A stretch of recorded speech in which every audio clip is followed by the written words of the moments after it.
Ok. Deixa eu ver aqui. Captions. Agora sim.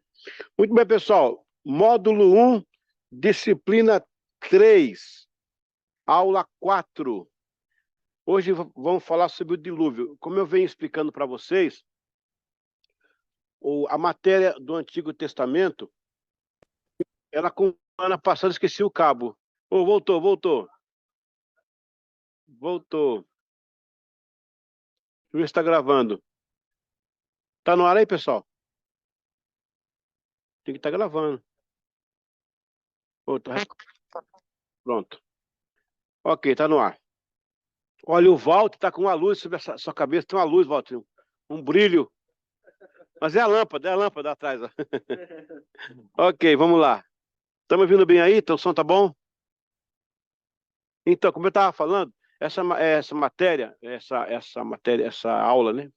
É a matéria, na verdade. A matéria inteira, que é o Antigo Testamento, ela é muito perto da história de Israel. Então, algumas coisas a gente vai ver aqui, vai voltar na história de Israel. Mas, assim, é que na matéria Antigo Testamento eu estou elencando eventos. Eu não estou preso à data, quem foi, o que fez, aonde, tal, blá, blá. Eu estou elencando eventos. Quando, por exemplo, eu falo do dilúvio, eu não vou ficar centrado na região, no sobrenome de Noé, o CPF dele. Não. Eu vou falar da cosmovisão, né? Por quê? Porque o Antigo Testamento ele tem muita coisa para informar para a gente. Então você tem que fazer igual feijoada. Tem que colocar as partes, diferenciar, até porque você consegue entender melhor os trechos. Então eu venho primeiro com os eventos que fizeram o Antigo, aí você tem toda aquela cosmovisão. Agora eu volto no segundo módulo, quando chegar a história de Israel, a gente vai fazer agora uma cronologia.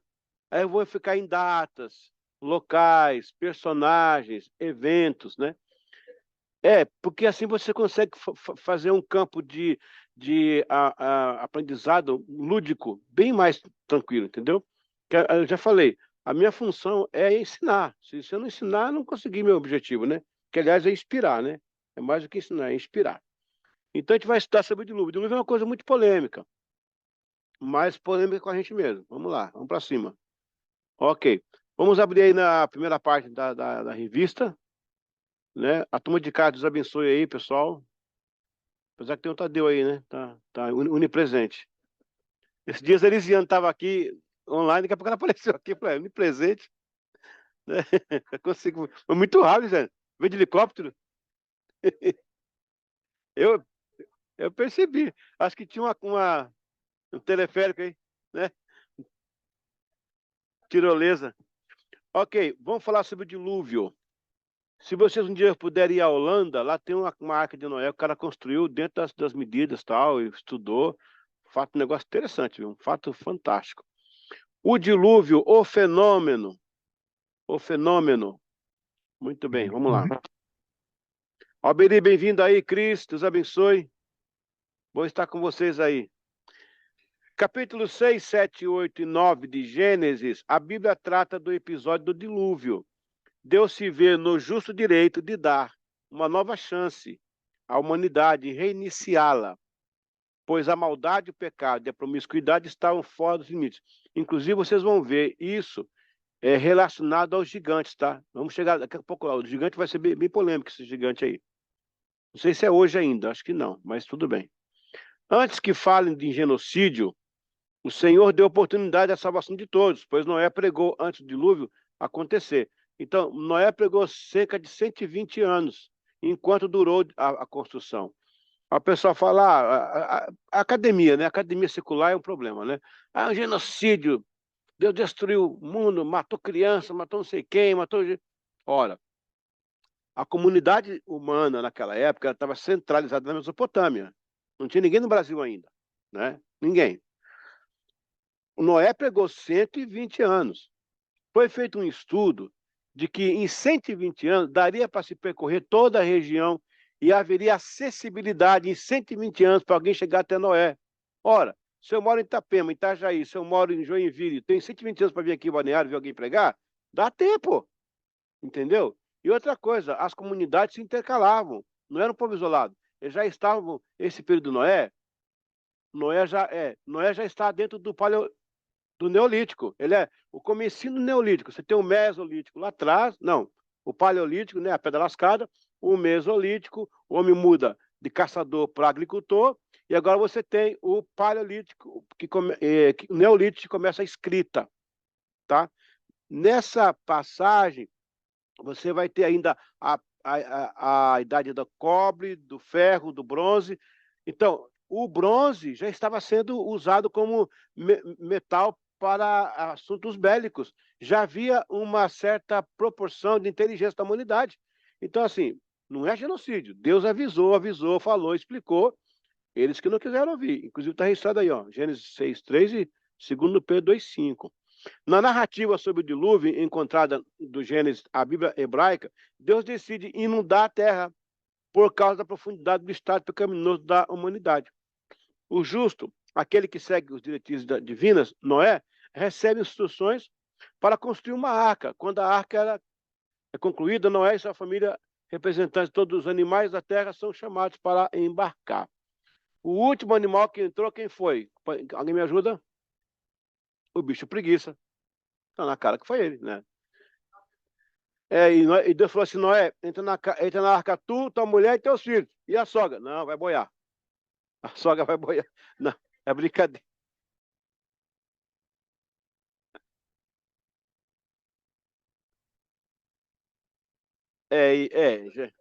É isso, a Mari já entrou de carrinho. A Mari já entrou com o voador no voador no peito já. Eu gostei, Mari, é isso aí. Mas nós vamos chegar lá, viu? Nós vamos chegar lá. Mas a sogra é brincadeira, tá, pessoal? A sogra é brincadeira, tá? Eu acho que Noé não tinha sogra, não, tá? A idade de Noé já estava sem sogra já, quer dizer, não tinha. Vamos lá. Ah, graças a Deus, você tá. É, Tarité, graças a Deus. Quando o dilúvio destruiu. É isso mesmo. Quando o dilúvio destruiu. Quando o dilúvio. A Vânia não tá nem aí. Quando o dilúvio destrutivo. Tá ligada, ela tá ligada, ela tá ligada, ela tá cantando ligada. Pensa, não. Lá chega em casa, ela vai conversar comigo. Quando o dilúvio destrutivo começa, toda a vida do lado de fora da arca perece. Após as águas abaixarem, todos aqueles a bordo desembarcaram e têm promessa de Deus de que nunca vai julgar a terra com dilúvio novamente. Ele mostra um arco nas nuvens, com um sinal dessa promessa.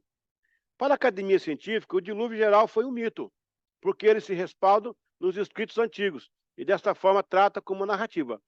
Na verdade, tal narrativa refere-se à grande inundação.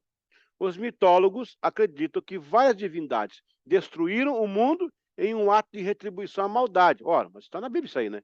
Isso tudo sob a premissa do poder da limpeza da água para o renascimento, uma espécie de batismo para um novo viver. Olha que interessante isso. Viu que interessante? Deus batiza a terra de novo para um novo viver. Olha que interessante esse negócio. Olha que pegada aí. Pegou a placa aí?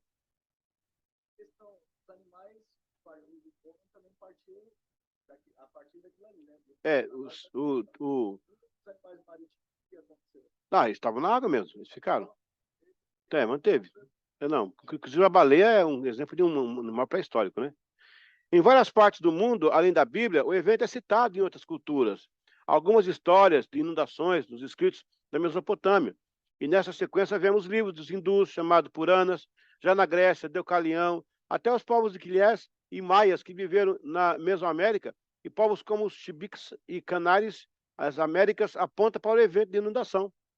O fenômeno da Bíblia possui um respaldo decisivo, onde Deus fala da decisão em retornar para o estado de limpeza, o que seria perto do primeiro momento da natureza. Que lembra que lá na criação também estava sobre as águas e emergiu a terra? Agora de novo a terra cobre e emerge de novo. É sempre a água limpando para emergir a nova vida.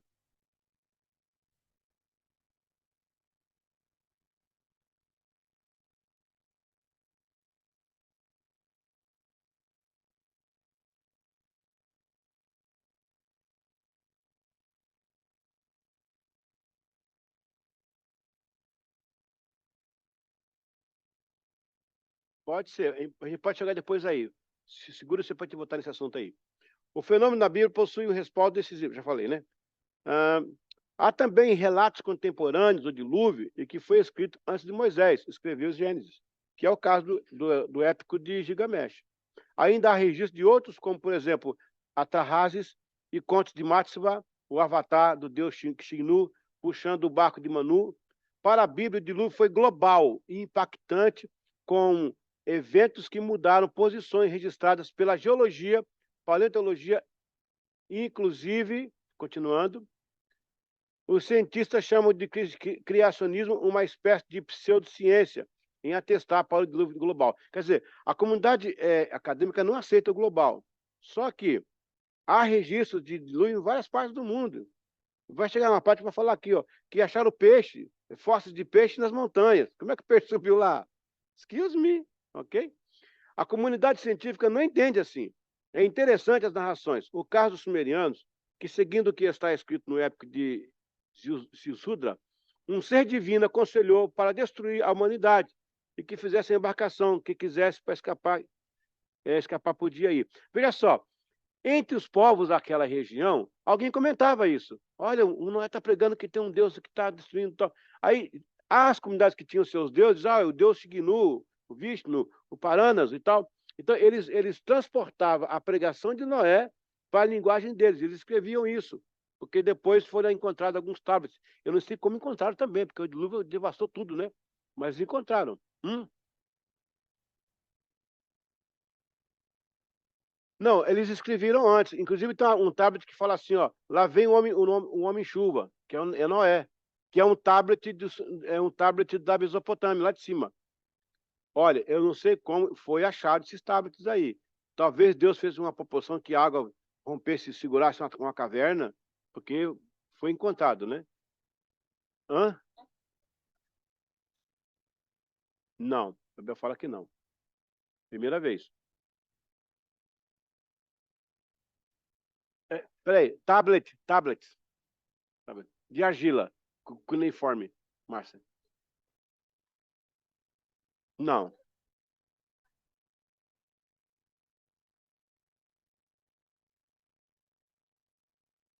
Dos grandes animais.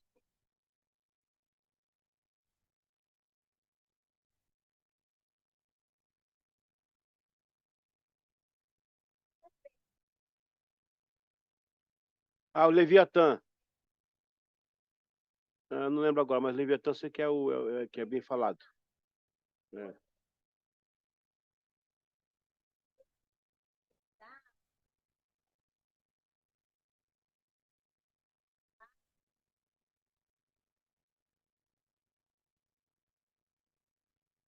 É. Tem um T-Rex, tem.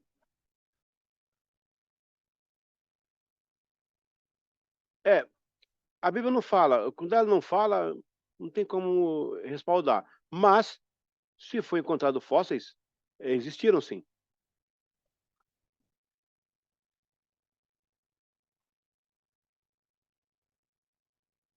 Então, pode ser que sim. Mas foi encontrada uma ilha agora lá perto da Malásia, uma ilha que tem tipos de dinossauro lá. Eles comem um boi. Jogaram um boi lá. A sorte é que eles não conseguem nadar. Se eles caírem no oceano, eles afundam. Eles são muito pesados, eles não conseguem nadar. Essa é a sorte. E não são anfíbios, senão ia atravessar o oceano e acabar. Engraçado, é uma ilha que tem, aquela região Malásia, na Ásia ali, eles ficam ali, uns bichos enormes, mas é lagarto enorme. Essas coisas assim. Eles pegam um boi, levaram lá de propósito o boi, eles pegam um boi assim, joga pra cima e come um boi, cara. Um boi. O que é isso? Ainda bem que não atravessa, né? Misericórdia. Na versão de Atarrazes, o dilúvio é uma inundação pluvial. Igual eu falei, pessoal, as culturas da época falavam em seus idiomas, com a sua visão de seus deuses, a mesma coisa que Noé estava falando, que Moisés escreveu, que Noé viveu e Moisés escreveu. Tem uma cópia de 700 anos antes de Cristo, na Mesopotâmia, que Gilgamesh narra a história de um homem chamado Utnapishtim, que foi salvo com sua família e amigos de uma grande inundação, com um navio que construíram. Em Timeu, de Platão, Timeu diz que por causa da corrida pelo bronze, os seres humanos vinham fazendo guerras constantemente, que deixou Zeus irritado e fez com que ele decidisse punir a humanidade com uma inundação. Olha aí. Então, Prometeu, o Titã, sabia disso e contou o segredo para Decalião, aconselhando a construir uma arca para ficar salvo. Isso quer dizer, qualquer coincidência, como é que é? Qualquer semelhança é mera coincidência, né? Depois de Noé, né? Depois de 9 noites e dias, a água começou a recuar e a arca desembarcou no Monte Parnaso. É interessante. A comunidade científica. Para os cientistas, fica difícil entender um dilúvio universal, pois tanto a geologia e a paleontologia ainda buscam evidências, tentando esconder os mistérios de Deus. Eles se apoiam em hipóteses. Um dia que houve um aumento do nível do mar após a era glacial, a outra diz que um tal meteoro colidiu com a Terra no Pacífico, provocando uma inundação tsunâmica. Isso aconteceu há 3.000 anos, 2.800 anos atrás. O problema é que, na época, não tinha um satélite para registrar mundialmente o evento. Porém, a comunidade científica precisa explicar as evidências técnicas, como, por exemplo, pesquisas arqueológicas em Tel Farah, no Iraque, onde mostra possíveis inundações. Muitas cidades sumerianas possuem camadas sedimentais, fluviais, e elas datam de 2.900 a.C. Ainda outros lugares, a mesma região mostra marcas de uma grande inundação, tipo Ur, Kis, Uruk, Uruk onde nasceu Abraão, Lagaxe, Nínive. Além de tudo isto, uma historiadora americana, Adrienne Mayer, trouxe uma observação que o respaldo ao dilúvio foi elencado por descobertas datadas da antiguidade, como, por exemplo, conchas e fósseis de peixe em zonas de interior e de montanhas. Quem colocou isso lá? Excuse me. Outras civilizações. Os antigos gregos, egípcios e romanos documentaram a descoberta de tais restos desses locais. Gente, isso é um assunto que não tem como trazer aqui no domingo à noite, né? Por isso que é bom o seminário, né? Olha, você abre um assunto desse, olha tanta coisa que você está vendo aqui. Se lê um texto na Bíblia, são 4 capítulos na Bíblia, né? Você pode fazer uma aplicação espiritual. Mas isso aqui é fantástico. Os antigos gregos, egípcios e romanos documentaram a descoberta de tais restos nesses locais, sem contar a crença que a Terra tinha sido coberta por água em várias ocasiões. Uma das hipóteses mais recentes e bastante controversas de inundações ao longo prazo é a hipótese do dilúvio do Mar Negro, que defende um diluviamento catastrófico do Mar Mediterrâneo para o Mar Negro, cerca de 5.600 a.C. Pode ter tido importantes repercussões na proto-história do Antigo Oriente Próximo e do Mediterrâneo Oriental, podendo até ter dado origem aos mitos mesopotâmicos e realidades bíblicas do dilúvio universal. É bom lembrar que há cerca de 5.600 a.C., o conhecimento do mundo era extremamente limitado, e por isso os povos podem ter sido atingidos por essa catástrofe ambiental, pode ter acreditado que as terras atingidas fossem totalidade do planeta da Terra. Esta hipótese tem sido objeto considerável de discussão. Está vendo aí? Porque naquela época era assim, quando fala Mar da Galileia, mar, não é mar, é um lago. E é um lago pequeno, 22 metros de largura por 42 de comprimento, metros não, quilômetros, né? É um lago. O Brasil tem, o Araguaia é muito maior que o Mar da Galileia, mas para eles que não conheciam o mar, era o oceano, era o mar. É isso que eu estou falando aqui. Eles pegaram uma história global e resumiram a história local. É a história do sapo na lagoa. Que o sapinho saiu, pulou, viu o mar. Pai, tem uma lagoa enorme ali. Volta para cá, meu filho. Tem lagoa não, lagoa é essa aqui. É isso aí. É isso aí. A hipótese literal de um dilúvio mundial, como descrito em Gênesis, é incompatível com a compreensão moderna da história natural, especialmente a geologia e a paleontologia. Mas para quem crê na verdade bíblica, foi global e físico. Ponto. O ponto é meu, tá, gente? A ênfase foi minha. Importante, quando o professor de faculdade e universidades trazer a ideia de que se outras civilizações já falavam e então a Bíblia é uma falha, sendo Moisés um plágio, então faça a seguinte refutação. A Bíblia traz 4 elementos da verdade, da veracidade histórica. Primeiro, ela fala o personagem, o nome. Os outros não falam, tá? Dão lá um apelido, mas não fala assim o nome da pessoa. 2, fala o local geográfico. Fala do evento e fala da data. Então a Bíblia é precisa. Os contos de Gilgamesh, Epopeia de Romero, de Hesíodo, é tudo subjetivo. É tudo assim. Ah, aconteceu um negócio assim, tal, lá um casal lá num jardim. Mas a Bíblia fala Adão, Eva, no local, papapá, tal data. Os contos, as epopeias, os poemas, etc., falam em indícios, evidências, que ao invés de refutar a Bíblia, muito pelo contrário, corroboram para a exatidão da mesma. A Bíblia fala em Noé, mostra nomes de locais, cuida do evento e data o acontecimento. Tudo isso é provado pelas próprias pesquisas acadêmicas. Então não há dúvida A dúvida que tem no mundo hoje é se o caso Gardel era uruguaio ou argentino, isso aí ninguém consegue resolver. Mas aqui tá na Bíblia também, claro. Na Bíblia também. Aí. Ah, sim, eu pensei que era o caso Gardel que você ia falar. Tá bom, desculpa. Sim, tem uma montanha lá que é biblicamente Ararat, que encontraram. Eu fui na Turquia e fiquei lá pesquisando, não consegui ter acesso a esse material. Não vou dizer que não é. Eu preciso ir de novo para fazer uma missão, porque a minha missão era 7 igrejas da Ásia. Então eu comentei com alguns da comunidade e eles não sabiam disso. Eu fiquei de voltar, né, e ver isso aí. Então oremos para uma segunda volta lá. Mas a quem fale isso. E se for também, glória a Deus, né? É mais uma evidência. Curiosidade do dilúvio. Olha que interessante. A Bíblia não fala em arco-íris, pessoal. Presta atenção, tá? Negócio do arco-íris aí, tá? A Bíblia não fala em arco-íris. Nas Sagradas Escrituras não existe a palavra. Eu já vi gente pregar, cara. Deus colocou os arco-íris. Cara, presta atenção. Hã? Então, mas ó, aqui eu vou explicar melhor. Nas Sagradas Escrituras não existe a palavra arco-íris, e sim arco. Íris, Simone, era uma deusa da mitologia e filha do Electra, filho do oceano. E nada tem a ver com o texto bíblico. O texto bíblico fala do arco da aliança. E este é, Gênesis 9:13. O meu arco tenho posto nas nuvens. Este será por sinal da aliança entre mim e a terra. Claro que hoje chamam de arco-íris. Podia falar o arco das cores. Só que o íris, ele liga a deusa do oceano, filho do Electra. Então é uma adoração à deusa. É melhor falar o arco das cores, né? Bom, para entender melhor sobre o assunto, da herética frase arco-íris, dita por alguns cristãos, segue alguns dados importantes. Porém, as cores que aparecem são propriedades químicas da natureza, gente. Isso é fato. Este arco vem antes do nome. Antes de falar arco, já tinha. Né? Quer dizer, Deus colocou lá. O tal nome que deram foi para adorar a deusa. Então, quando Deus colocou o arco estava lá com as cores. Mas depois colocaram esse nome de íris. A Bíblia não fala isso, né? Então tá aí desmistificando isso aí.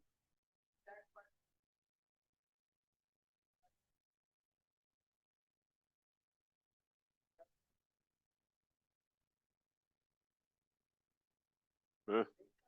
Pois é, tá vendo? O arco sim, o arco.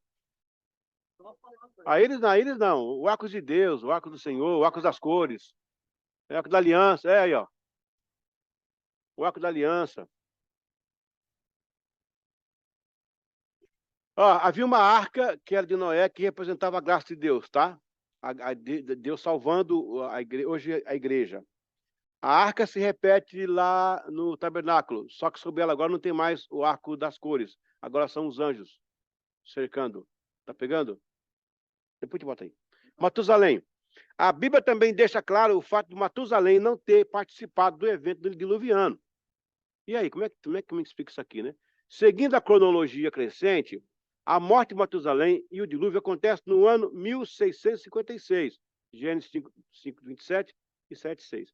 De duas uma, ou ele estava longe e não sabia, ou ele estava longe e não sabia, então ele morreu afogado, né? O Matusalém. Para matar um cara que viveu mais de 1000 anos, tem que ser o dilúvio, né? Só um dilúvio matar um cara desse. Um homem que viveu tanto, só um dilúvio poderia terminar, né?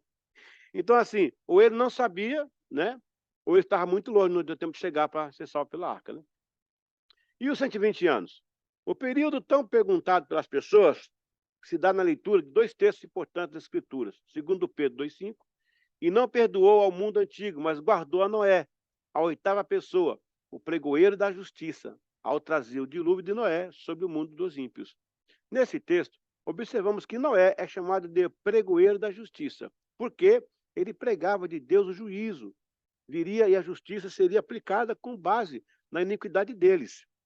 Pedro se refere a Noé e ao seu tempo, e quando voltamos para Gênesis 6:3, uma decisão de Deus em falar: seu tempo do homem será 120 anos. Na verdade, Noé anunciou a salvação 120 anos. Durou 120 anos construir, e Deus se referia aos 120 anos do dilúvio. Depois do dilúvio, várias pessoas da Bíblia viveram mais 120 anos. O porquê de não viver mais agora, então, são outros fatores ligados à miscigenação, alimentações, mutações anatômicas e outros. Então, essa parte da introdução foi para desmistificar essas coisinhas que o pessoal fala aí, entendeu? Como?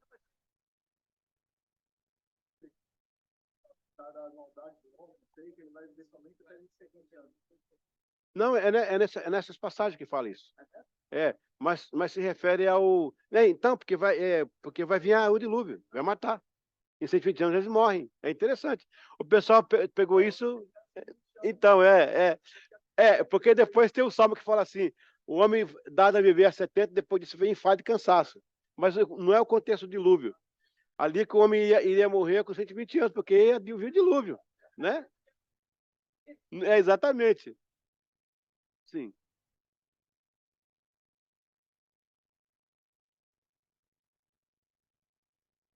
Então, é assim, ó. O calendário judaico é lunático, é por luas. Então, alguns meses aí, chega até a ficar até 14 meses às vezes. Tem muita miscelânea de meses. O nosso é solístico, né? O nosso começou com uma ideia grega, não se sabe quem foi, 3 gregos já começaram. Depois, o Júlio César, em 44 a.C., pegou e pediu esses gregos para clarificar isso. Ele fez o calendário para o Império Romano. O Júlio César é um cara muito preparado.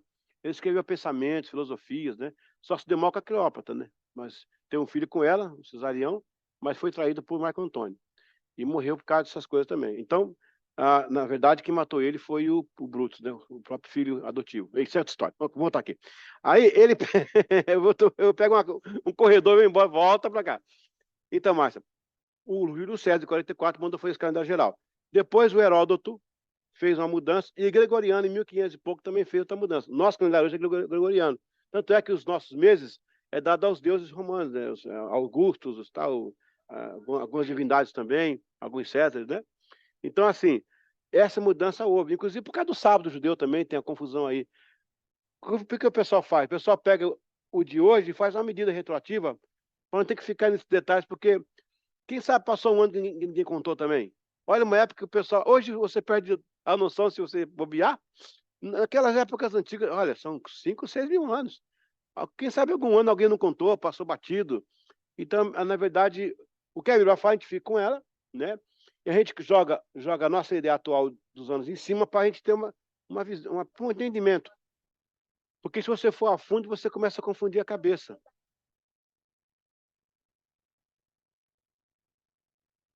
O calendário judaico é maior, ele está em 5.700 alguma coisa. Eles conhecem naquela época lá. Eles conseguiram transliterar o calendário lunático para o solístico, né? É bem aproximado, é bem aproximado. Por isso que esse negócio que o pessoal data as coisas é meio improvável, sabe? Porque isso vai voltar mil tal, dia tal, faz umas continhas assim, eu tenho medo dessas continhas. Agora, os eventos estão aí, né? Os eventos estão aí. Então, aqui, recapitulando aqui, pessoal, é, para nós, o dilúvio foi um evento mundial. A prova é que, veja bem, se você pegar o Portugal, ele vai encaixar dentro do Golfo do México. Já percebeu isso? A costa africana encosta na costa brasileira. Se você juntar, é bem aproximado ali. Não vai ser justinho, mas está bem aproximado, porque houve realmente uma cisão. A ideia é que o mundo era uma terra só, e com o dilúvio houve o afastamento das placas tectônicas. A nossa aula aqui é profunda, hein? Eu estive no Estreito de Bósforo. O bom professor vai se sugar tudo aqui, né? Eu estive no Estreito de Bósforo, o Estreito de Bósforo, ele divide a Ásia, a Europa da Ásia. Istambul é a única cidade no mundo que fica entre dois continentes, metade de um lado e metade do outro. Eu peguei um táxi, eu peguei um avião, eu desci no lado europeu, e para voar para Tel Aviv eu peguei um voo no Sabina Costa, que é do outro lado. Então, quando passou essa ponte, que ele é altíssima, eu consegui ver lá embaixo a placas tectônicas. Gente, é um espetáculo. Você imagina quando a Terra se move, cara, aquele negócio enorme, aquelas rochas enormes, que são rochas né, que não é rocha comum. É placa tectônica, na verdade. É a estrutura da Terra, cara. Eu vi lá embaixo, assim, cara, que espetáculo aquilo lá. Você passar de um continente para o outro, né? Interessante porque quando você vai para a Finlândia, ali para aquela região, você vai ter como é que chama aquele? Ai, meu Deus do céu. É, é frost, permafrost. Permafrost, permafrost é uma rocha congelada. Ela não é gelo. É a rocha em si ela é congelada. A geleira é que vai em cima da rocha. Ela derrete com o clima. Ela é removível. A permafrost, não, ela é gelada. É só por dentro que pode se dissolver. O que eu acho interessante de tudo isso é que o nosso caráter, olha como Deus manda uma mensagem em cada ponto da natureza. Existe o caráter geleira, aquele que eu posso dissolver com a minha mudança de atitude, de pensamento, sabe, eu decido fazer mais isso, então eu degelei aquilo, saiu. Agora há um caráter que é o permafrost, que é permanente frost, gelado permanente, que está dentro de você. Esse só Deus pode mexer. Essa é a obra do Espírito Santo. Permafrost. Então, aquele que só tirou a geleira é um convencido, mas o que desgelou por dentro é um convertido. Por isso que é a conversão. Por isso que muitos vêm para a igreja com geleira, derrete, e falam, tá legal, não tá não. Tem que mexer lá dentro ainda, na permafrost dele. Isso é uma mensagem. É uma mensagem profunda, profunda. Porque se o Espírito Santo ficasse ocupado com geleira, é muito fácil de resolver. Então, eu nem preciso nem dele. Tem coisa que eu posso mudar por mim mesmo, mas tem coisa que eu dependo do Espírito Santo dentro da minha natureza, lá dentro. E ninguém consegue. Não há mecanismo. Desculpa, pessoal, eu me empolguei aqui. Desculpa aí, pessoal em casa. Não há. Eu estou aqui por causa do pessoal de casa. Não há mecanismo. Aliás, Léo, a gente tem que achar aqueles parafusos lá para colocar o nosso quadro de volta lá. Alguém, né, pegou ali. Não, agora não, na próxima aula. Tá bom. Eu quase achei ali. Que eu ia escrever essas coisas no quadro. Não, dá um tempinho, dá um tempinho. No intervalo, né, Sueli? Calma. Então, há coisas, a permafrost, não há mecanismos na natureza que interfiram em sua mutação. Não existe. Não existe. Não, nem tenta, não tem condição. Só o Criador que pode mexer nesse ponto. Por isso que a gente tem que deixar o Espírito Santo trabalhar para queimar tudo lá dentro, para derreter o que não presta. Veja, como é que o Espírito Santo desceu? Como? Como fogo sobre a igreja, para derreter por dentro. Tá pegando, pessoal? Amém? Aleluia. Então, cuidado com a maquiagem por fora, essa é fácil de resolver. Quero ver por dentro. Quem está falando comigo, né? Meu Deus do céu. Aleluia. Teria uma provinha agora, não teria? Né, Márcia? Espera aí, eu acho que eu vou achá-la aqui. A prova.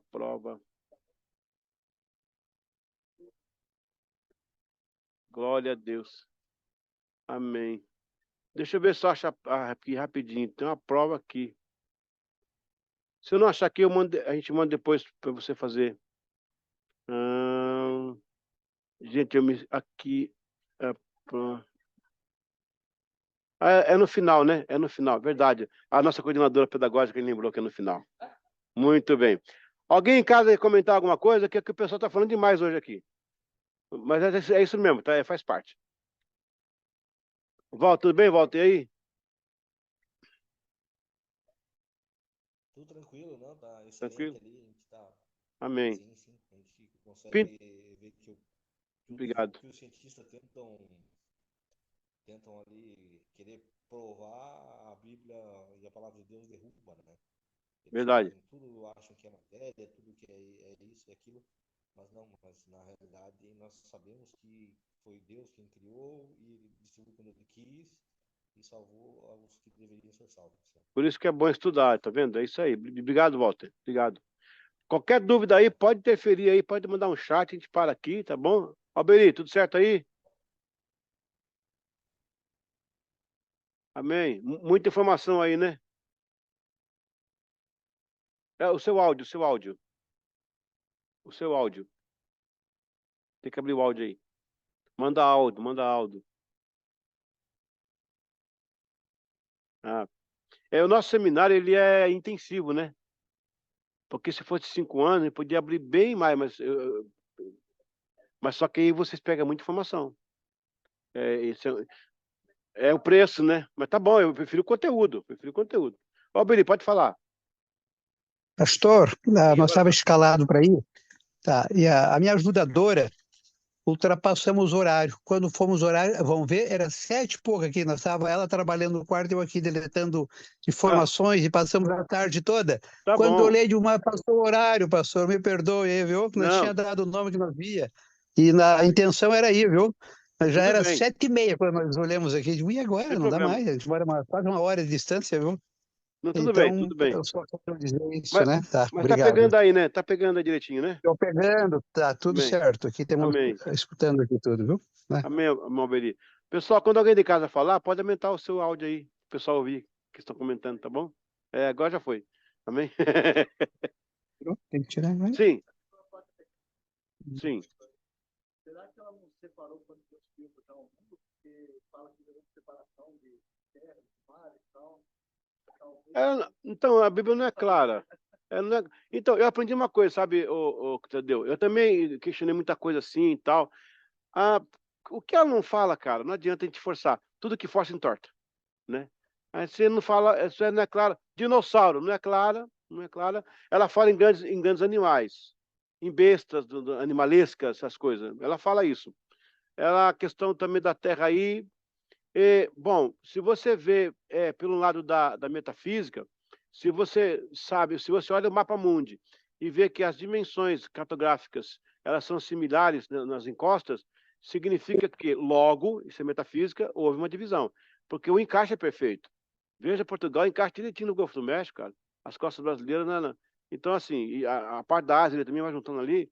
É interessante isso, mas ela também não fala. Então, a gente fica no campo da evidência, porque lembra que eu expliquei para vocês a evidência, o campo de estudo, o campo científico, a teoria e a tese e a lei, né? O que significa que ela teve alguma coisa que, inclusive Califórnia, eu fui pastor